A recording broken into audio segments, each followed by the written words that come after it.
नमस्तेऽस्तु गौर्यै देव्यै नमो नमः नमः कमलहस्तायै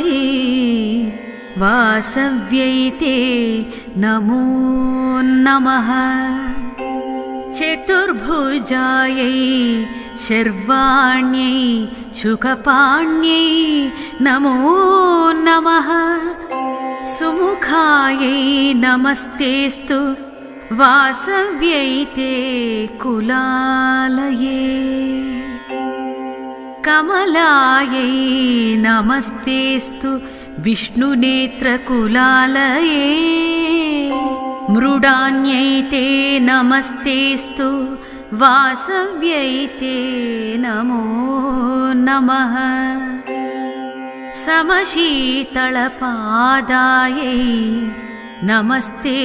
परमेश्वरी।